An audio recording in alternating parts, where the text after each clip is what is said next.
लगातार हो रहे हमलों से बचकर you time Chinese oil refinery company के लोगों को एक प्राइवेट सिक्योरिटी टीम बिल्डिंग से निकाल रही है। टीम को लीड करने वाला इंसान है ड्रैगन लुओ। वो एक आधी कटी हुई फोटो को देख रहा होता है जो कि उसकी फैमिली की है, जिनसे मिले उसे कई साल हो चुके हैं। जब वो प्लांट पर पहुंचते हैं, वो देखते हैं कि हमलावरों ने उस जगह को बहुत नुकसान पहुंचाया हुआ है। वो लोग कंपनी के हेड मिस्टर चैंग से मिलते हैं, जो तुरंत उन्हें वहां से निकलने का प्लान बताने लगता है। उनके पास हाईवे ऑफ डेथ के अलावा वहां से जाने का कोई रास्ता नहीं था। दूसरी तरफ एक्स यूएस मरीन क्रिस अपने भाई हेनरी से मिलता है। हेनरी के साथ कुछ उसके भाड़े के सिपाही होते हैं, जिनका क्रिस मजाक उड़ाने लगता है। हेनरी को एक आदमी को अगवा करने के लिए बहुत सारे पैसे मिलते हैं। वो आदमी इंटरनेशनल क्रिमिनल है, जिसे ऑयल फैक्ट्री से बचाकर निकाला जा रहा है। लेकिन क्रिस कहता है, मैं ये फालतू काम नहीं करूंगा। इसके बाद क्रिस अपने गाँव में वापस आ जाता है, जहाँ वो कुछ अनाथ बच्चों का ख्याल रखता है। गांव का वाटर पंप खराब था, इसलिए ओवन उसकी जांच करता है। खराबी कुछ ज्यादा बड़ी थी, इसलिए उसे ठीक करने में भी ज्यादा पैसे लगते, जिसकी वजह से क्रिस अपने भाई के दिए ऑफर को मान लेने का तय करता है। वापस प्लांट में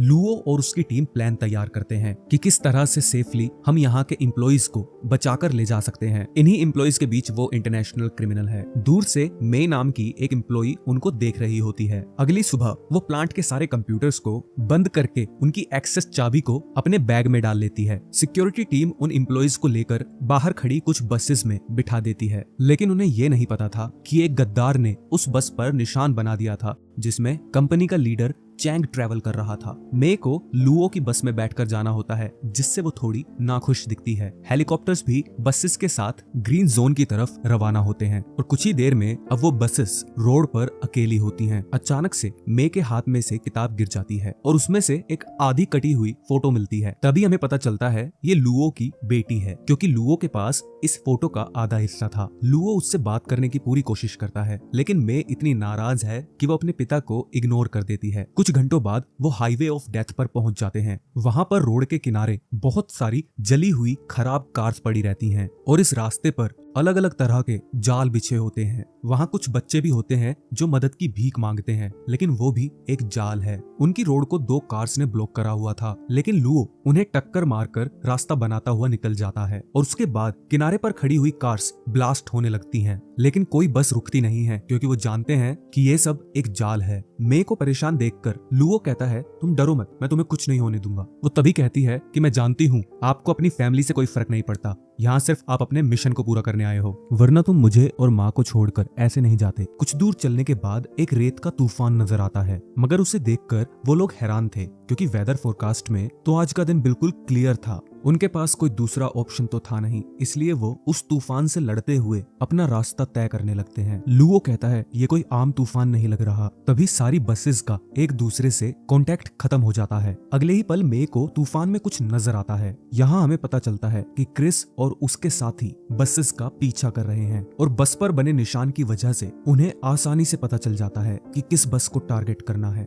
वो लोग उस बस पर एक हुक शूट करते हैं और एक तरह की सीढ़ी का यूज करके वो उस बस के ऊपर चढ़ जाते हैं। क्योंकि उनकी कार में अब कोई नहीं था, इसलिए वो अपना बैलेंस खोकर बस के आगे वाले शीशे में क्रैश हो जाती है और उसी टूटे शीशे में से दो लोग अंदर आ जाते हैं और वो अंदर आते ही वहां की सिक्योरिटी टीम पर भारी पड़ जाते हैं और फिर बस भी खुद ही ड्राइव करने लगते हैं। उसी दौरान एक दूसरी बस पर भी वो भाड़े के गुंडे अटैक कर देते हैं, लेकिन यहाँ की सिक्योरिटी टीम उनका डटकर मुकाबला करती है। कुछ देर की हाथापाई के बाद लेकिन एंड में गार्ड उसे ऐसा हिट करता है कि वो बस की पिछली विंडो से निकलकर बाहर गिरती है, मगर उसकी किस्मत अच्छी थी कि पीछे से आती हुई बस उसके ऊपर से निकल जाती है। इसके बाद वो गुंडे इस बस को भी ड्राइव करने लगते हैं। इसके बाद वो बस को रोड से नीचे उतार लेता है। फिर वो कुछ बस के पैसेंजर्स को बंदी बना लेता है, मगर क्रिस इस बात से एकदम नाखुश होता है, क्योंकि किसी भी एंगल से ये लोग क्रिमिनल्स नहीं थे, बस नॉर्मल सिविलियंस थे। हेनरी कहता है, तुम सब्र करो। कुछ देर बाद बाकी की बसेस उस तूफान से बाहर आ जाती हैं और तब उन्हें पता चलता है कि उनकी दो बसेस गायब हैं। लुओ उनसे कांटेक्ट करने की कोशिश करता है, मगर नाकाम रहता है। इसके बाद हेलीकॉप्टर वहां आता है, जिसमें लुओ और उसकी बेटी मे बैठ जाते हैं। और तब उन्हें पता चलता है कि गुंडों ने जेट इंजन का यूज करके वो नकली तूफान बनाया था। थोड़ी ही देर में उन्हें अपनी एक बस नजर आती है और उस बस की गार्ड उन्हें बताती है कि इस सब के पीछे अमेरिकन का हाथ है। दूसरा हेलीकॉप्टर दूसरे रास्ते जाता है जहां उसे उन अमेरिकन गुंडों की कार नजर आती है। दोनों तरफ से गोलियां चलनी स्टार्ट हो जाती हैं, जिससे एक अमेरिकन की कार ब्लास्ट हो जाती है। क्रिस एक बेहतरीन ड्राइवर होता है। वो सारे हमलों से बचता हुआ ऐसी जगह ढूंढ लेता है जहां से वो हेलीकॉप्टर पर इजीली शूट कर सके, और तभी एक हेलीकॉप्टर क्रैश हो जाता है। दूसरी तरफ बाकी की टीम उन बसेस को लेकर ग्रीन जोन की तरफ जा रहे होते हैं, जबकि लुओ का हेलीकॉप्टर खोई हुई दूसरी बस को भी ढूंढ लेता है, जहां उसे ज्यादातर पैसेंजर्स बस के अंदर ही मिलते हैं। लेकिन उन्होंने चैंग और उसके असिस्टेंट्स को बस से उतारकर बंदी बना लिया था। अगले सीन में क्रिस अपने भाई हेनरी पर गुस्सा करता है। वो कहता है कि डील तो किसी इंटरनेशनल क्रिमिनल को पकड़ने की हुई थी, तुमने मासूम सिविलियंस को क्यों पकड़ा है? तब उन्हें पता चलता है कि ये काम ओवन ने करवाया है, जो उस ग्रुप का लीडर है जो बार बार ऑयल रिफाइनरी पर अटैक्स करवाता था। वो कहता है कि मैं ऑयल कंपनीज के लिए काम कर करके थक चुका हूँ, इसलिए मैं खुद के लिए मोटा पैसा बनाना चाहता हूँ। वो क्रिस को कहता है कि हेनरी की जगह तुम मेरे सिक्योरिटी ऑफिसर बन जाओ, क्योंकि हेनरी अभी एक नौसिखिया है और दूसरी तरफ तुम एक्स मैरीन। क्रिस उसका ये ऑफर ठुकरा देता है और वहां से चला जाता है, जिसके बाद हेनरी ओवन से कहता है हमें क्रिस की कोई जरूरत नहीं है। तभी अचानक से ओवन उसे गोली मार देता है और फिर उसके साथियों को शूट करना स्टार्ट कर देता है। कुछ ही देर में लुओ को क्रिस कार चलाता हुआ नजर आ जाता है। वो उसको शूट करने की जगह उसका पीछा करने लगता है और तभी पायलट कहता है कि हेलीकॉप्टर के अंदर इतना फ्यूल नहीं है कि वो उसका पीछा कर सके, इसलिए वो लुओ को वहीं पर उतारकर फ्यूल भरवाने चला जाता है। दूसरी तरफ क्रिस अपने घर वापस आ जाता है और फिर एक फोटो को गुस्से में पंच मारकर तोड़ देता है, जिसके बाद वो अपना मन शांत करने के लिए अनाथ बच्चों के साथ खेलने लगता है। और तभी वहां लुओ आ जाता है। लुओ क्रिस से कुछ सवाल करता है, लेकिन क्रिस जवाब देने में इंटरेस्टेड नहीं होता। जब एक बच्चा क्रिस से बॉल मांगता है तो लुओ नहीं चाहता था कि वो डर जाए, इसलिए वो वहां से जाने का नाटक करता है, मगर असल में अभी भी वो क्रिस पर छुपकर नजर रख रहा था। इसके बाद क्रिस अपनी कार में बैठकर हेनरी से मिलने जाता है, लेकिन बिल्डिंग में जाने के बाद उसे अपने भाई की डेड बॉडी दिखती है, जिसे ओवन ने वहां पर छोड़ा था, सिर्फ क्रिस को नीचा दिखाने के लिए। लुओ भी क्रिस के पीछे पीछे उस बिल्डिंग में आ जाता है। दोनों के बीच में घमासान युद्ध होने लगता है, क्योंकि दोनों ही बहुत पहुंचे हुए फाइटर्स हैं। दोनों एक दूसरे से लड़ते लड़ते सवालात भी कर रहे थे, लेकिन कोई किसी का जवाब नहीं दे रहा था। उन दोनों को फाइनली रियलाइज हो जाता है कि उन दोनों का ही दुश्मन एक है, और उसी पल कुछ फ्रेंच ऑफिशियल्स वहां पर आकर पैसे मांगने लगते हैं। ऐसा लगता है कि ओवन ने इनका भी बेवकूफ बना दिया है और उनको वहां से जाने के लिए कहते हुए गलती से क्रिस के हाथ में जो ग्रेनेड था उसकी पिन बाहर आ जाती है। तभी बम फटने के डर से फ्रेंच मैन वहां से भाग खड़े होते हैं। किसी तरह क्रिस और लुओ वापस उसे उसकी जगह लगा देते हैं, और जब वो दोनों बाहर आते हैं, फ्रेंच लोग अपने ट्रक्स में बैठकर क्रिस और लुओ पर अंधाधुंध फायरिंग कर देते हैं। इसके बाद वो दोनों मिलकर उन फ्रेंच सोल्जर्स का सामना करते हैं। लुओ उसे एक ग्रेनेड दे देता है, जिसे क्रिस बाहर फेंक देता है और शूटिंग रुक जाती है। मौका देखते ही लुओ क्रिस पर अपनी गन पॉइंट कर देता है और उससे जवाब मांगने लगता है। क्रिस कहता है मैं तुम्हें तुम्हारे सारे जवाब दे दूंगा, तुम मेरे साथ चलो। और जब वो बाहर आकर देखते हैं, क्रिस की कार भी पूरी तरह डैमेज हो चुकी थी। इसके बाद वहां से जाते हुए वो कुछ ग्रेनेड्स का यूज करके उस बिल्डिंग को पूरा तबाह कर देते हैं, और वहां से भागते भागते क्रिस लुओ को सारी बात बता देता है। अगले सीन में ओवन चैंग और उसके साथियों को लेकर रिफाइनरी में आ जाता है, क्योंकि वो रिफाइनरी के अंदर जितना भी ऑयल रिजर्व रखा था उसको अपने कब्जे में लेना चाहता था। चैंग उसकी मदद करने से साफ इनकार कर देता है, लेकिन तभी ओवन उसके एक साथी को शूट कर देता है, और अब जिस बंदे को वो शूट करने वाला था वो चैंग का बेटा है, इसलिए चैंग ओवन की मदद करने के लिए मान जाता है। चैंग कहता है इन कंप्यूटर्स की एक्सेस की एक बैग में डाली गई थी और वो बैग मेरे पास नहीं है। तभी चैंग का बेटा कहता है आप उस बैग में रखे एक फोन को ट्रैक कर सकते हो, जिससे आपको बैग मिल जाएगा। दूसरी तरफ क्रिस के गांव में लुओ और क्रिस अनाथ बच्चों का हालचाल देखने के लिए आते हैं। अगले सीन में मे के पास जो बैग था उसमें एक कॉल आती है। जैसे ही वो कॉल पिक करती है, सामने वाला कॉल काट देता है। लुओ अपनी टीम को कॉल करके कंफर्म करता है कि सभी सेफली